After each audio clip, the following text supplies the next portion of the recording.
Ray and Daryl, welcome to this conversation today. I'm Simon Worsfold from Intuit QuickBooks. I work on a research team. We look at big trends affecting small businesses, and I'm really excited to hear about your experiences setting up and running your businesses. And I'd love to hear about the people you work with, the teams. How many people do you have on your team, Daryl? I've just got myself now. Before pandemic, we had a shop with about 3 or 4 girls, but we've got nothing now. I work from home. So it's just myself. I have a part-time marketing person that have just started in the last sort of 4 to 6 months doing some part-time stuff. And I've got one other person that does homeworking for me. So they sell the trips and that from home. Ray, how many people are on your team? We've got 50 at the moment. It's gone from 35 at the beginning of 2023 to 50. So it's almost been a recruit a month over the last 18 months. And thinking back to when you were growing your team and then shrinking it again, tell me a bit about that. How did you approach the hiring, and how did you feel when you had to let some people go? Hiring wise, when I first started off, I was quite lucky. There was a shop down the road from where I'd set up. It was travel. They were closing down, so I took 2 staff from there that had experience in that travel to one I already got, which I got through an agency, and that sort of set the team up. When it comes to letting people go, there's because you work closely together, it's very, very difficult. But financially, you look at it and you go, I've got to make this decision. So, same question for you, Ray. What team do you have around you? What does hiring look like for you? Very similar to Daryl's in terms of recruitment. An element has been through traditional channels of through agencies, etc. We've had mixed successes and failures with that. It's quite an expensive way to recruit somebody if it doesn't work out. It's a bit of a shame. And when it doesn't work out, it seems to be just after the 3-month period. You don't get any recourse. But a lot of our recruitment, the successful stuff, has been word of mouth.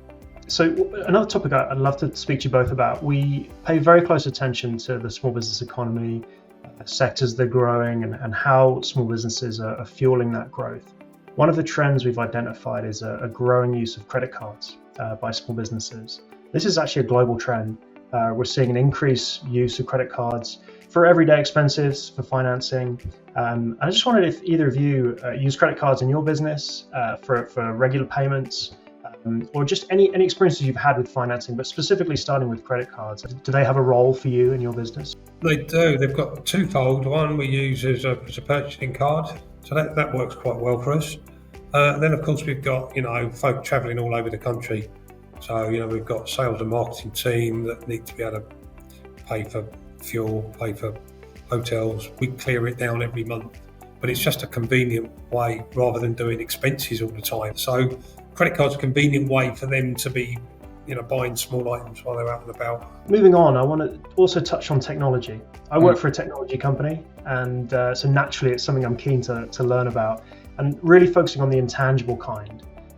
The types of digital tools, apps, software, websites that you use in your business. So if you start looking at those, their websites and payments, it's mostly more like 15 different systems we use. And then obviously every supplier we use has got a different system to book or to search, so then you're going into hundreds of different systems and things that they use. And Ray, I know your business is very hands-on, but thinking about the digital world, how many different tools does your team use? It's pretty massive. Without technology, we're all going to collapse, aren't we? So yes, there's all the usual, emails and spreadsheets and that kind of thing. But when we're looking at a project, our project management has got the materials. You've got a Gantt chart. Clients can see exactly how the project's going. Even the way we communicate internally. We've got a CRM program. Our proposals are all digital. 4 or 5 websites, LinkedIn, everything, mail shots, looking at the names behind your head. We use a couple of those. Accounting, obviously, accounting software. Would love to hear, why do you love doing what you do? What drives you in your daily work? The main thing is enjoying people, advising people what to do and what, where to go, and then them coming back and saying, oh, that hotel was fantastic. It's great to see people develop, and it's great to be working with people that you enjoy working with, and you see them grow. Guys, it's been very, very interesting conversation. Thank you.